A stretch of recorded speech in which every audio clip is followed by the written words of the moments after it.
Hello everyone. Welcome back to my YouTube channel learn and invest. Friends, market में जब भी कोई नया आईपीओ ओपन होता है देन आईपीओ के ओपन होने से लेकर आईपीओ के क्लोज होने तक मार्केट में एक्साइटमेंट लेवल बना रहता है। ऐसा ही एक अभी आईपीओ है, मेडी असिस्ट हेल्थ केयर आईपीओ। इस आईपीओ में अप्लाई करने का आज लास्ट डे है एंड आप सभी के मन में ये डाउट्स होंगे कि इस आईपीओ में हमें अप्लाई करना चाहिए या फिर अवॉइड कर देना चाहिए। किसी भी आईपीओ में अप्लाई करना है या नहीं, ये फाइनल डिसीजन अगर हम थर्ड डे तक का सब्सक्रिप्शन देखकर लेते हैं देन हमारे लिए ये डिसीजन लेना इजी हो जाता है। इसके अलावा थर्ड डे तक इस आईपीओ का करंट जीएमपी क्या चल रहा है, अगर हम जीएमपी देखकर भी डिसीजन लेते हैं देन हमारे लिए ये सेफ रहता है। इसलिए हम सबसे पहले इस आईपीओ का आज 11 बजे तक का सब्सक्रिप्शन स्टेटस देख लेते हैं, जिससे हमें समझ आ जाएगा कि इसकी कैसी डिमांड चल रही है। क्वालिफाइड इंस्टीट्यूशंस कैटेगरी में इस आईपीओ को अभी तक 0.01 टाइम सब्सक्रिप्शन मिला है, यानी कि ये सब्सक्राइब नहीं हुआ है। काफी कम सब्सक्रिप्शन इसे देखने को मिला है। आज दोपहर 3 बजे के बाद हो सकता है हमें इसमें और सब्सक्रिप्शन देखने को मिले। नॉन इंस्टीट्यूशंस बैट्स कैटेगरी में 2.65 टाइम, जिसमें कि 10 लाख के ऊपर के बिट्स 2.68 टाइम्स एंड 10 लाख के नीचे के बिट्स में 2.59 टाइम सब्सक्रिप्शन देखने को मिल गया है। रिटेल इन्वेस्टर्स कैटेगरी में 2.06 टाइम्स, यानी कि टोटल इस आईपीओ को अभी 11 बजे तक 1.60 टाइम सब्सक्रिप्शन देखने को मिला है। सब्सक्रिप्शन देखकर ये समझ आ रहा है कि इस आईपीओ को बहुत अच्छा रिस्पांस देखने को नहीं मिल रहा है। अभी तक क्वालिफाइड इंस्टीट्यूशंस में हमें थोड़ा भी सब्सक्रिप्शन देखने को नहीं मिला है। इसके अलावा अगर हम नॉन इंस्टीट्यूशंस बैच कैटेगरी की बात करें देन यहाँ पर भी हमें बहुत अच्छा सब्सक्रिप्शन देखने को नहीं मिला है एंड रिटेल इन्वेस्टर्स भी इस आईपीओ को लेकर बहुत ज्यादा इंटरेस्टेड नजर नहीं आ रहे हैं, यानी कि ओवरऑल इस आईपीओ को अभी तक अच्छा रिस्पांस देखने को नहीं मिला है। अब हम इस आईपीओ का करंट जीएमपी यानी कि ग्रे मार्केट प्रीमियम भी देख लेते हैं, जिससे ये समझ आ जाएगा कि ग्रे मार्केट में इसकी कैसे डिमांड चल रही है। इस आईपीओ की अभी करंट जीएमपी 36 रुपए चल रहा है, यानी कि अगर हम एक्सपेक्टेड लिस्टिंग गेन्स चेक करें तो हमें एक लॉट पे सिर्फ 1260 रुपए का प्रॉफिट बता रहा है, यानी कि एस्टिमेटेड लिस्टिंग 8.6% के आसपास का है, जो कि 10% से भी नीचे आ गया है। अगर किसी आईपीओ में हमें लिस्टिंग इन 20% के आसपास देखने को मिलता है देन हम उस आईपीओ को लिस्टिंग इन के लिए सेफ कंसिडर कर सकते हैं। बट अभी करंट जीएमपी और सब्सक्रिप्शन स्टेटस को देखते हुए ये क्लियरली समझ आ रहा है कि लिस्टिंग के समय हमें इस आईपीओ में थोड़ा बहुत लिस्टिंग गेन यानी कि 5 से 10% तक का लिस्टिंग गेन देखने को मिल सकता है। एंड अगर मार्केट सेंटिमेंट्स डाउन हो जाते हैं या कि मार्केट अगर नीचे आता है तो हमें इसमें थोड़ा लॉस भी देखने को मिल सकता है।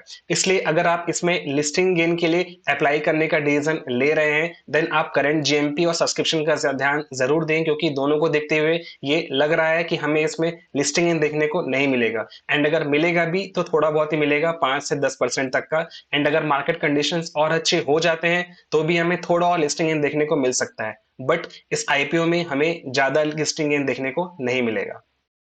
अब हम ये समझ लेते हैं कि इस आईपीओ को लॉन्ग टर्म इन्वेस्टमेंट के लिए कंसिडर किया जा सकता है या नहीं।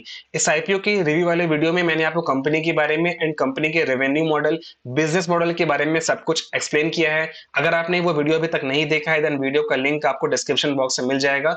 आप इस वीडियो को देख सकते हैं एंड कंपनी के बारे में सभी डिटेल्स चेक कर सकते हैं। इस वीडियो में मैंने आपको ये बताया था कि कंपनी जिस सेक्टर में काम कर रही है, यानी कि insurance related sector and health care sector, इसकी डिमांड आगे चलकर कम नहीं होने वाली है। एंड ये company as a mediator act करती है between different insurance company and organisations, इसलिए इसका जो सेक्टर है वो काफी स्ट्रांग है। एंड अगर हम इस कंपनी के रेवेन्यू मॉडल को भी देखते हैं देन यहाँ पर आप देख सकते हैं कंपनी प्रॉफिटेबल है, हर साल कंपनी को प्रॉफिट हो रहा है।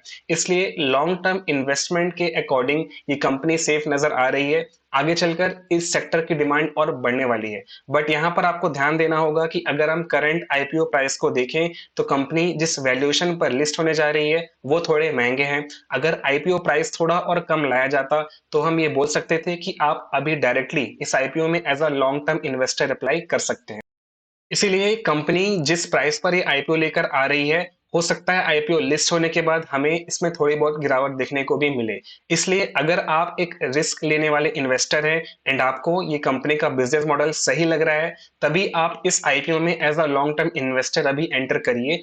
एंड अगर आपको थोड़ा भी डाउट है कि हो सकता है इसका प्राइस आगे नीचे गिरने वाला है एंड आप इस आईपीओ में 2 से 3 साल तक का व्यू लेकर नहीं चल रहे हैं, देन लिस्ट होने के बाद इसके परफॉर्मेंस को ट्रैक करने के बाद ही इस आईपीओ में as a long term investor enter करना सही रहेगा। बट अगर आपका व्यू अभी 2 से 3 साल तक का है देन आप इसमें अभी as a long term investor enter कर सकते हैं। थोड़ी बहुत गिरावट से फर्क नहीं पड़ेगा, आगे चलकर हमें इसमें अच्छा रिटर्न देखने को मिल सकता है। बाकी आप अपना डिसीजन खुद से लें। किसी भी आईपीओ में अप्लाई करने से पहले उस कंपनी के बारे में सभी डिटेल्स, बिजनेस और सभी फैक्टर्स को कंसीडर करने के बाद ही उस आईपीओ में अप्लाई करना है या नहीं, ये डिसीजन लें। एंड अगर मेरी बात करें तो अभी मार्केट कंडीशंस और इस आईपीओ के सभी डिटेल्स को देखते हुए मैं इस आईपीओ में as a long term investor भी अप्लाई नहीं करूंगा एंड लिस्टिंग गेन के लिए भी अप्लाई नहीं करूंगा। सो फ्रेंड्स, आई होप आप सभी को आज का वीडियो इंफॉर्मेटिव लगा। Please like and share this video and subscribe to my YouTube channel learn and invest. हम इसी तरह stock market, investment and IPO related videos लाते रहते हैं। Thank you and have a great day. Stay tuned.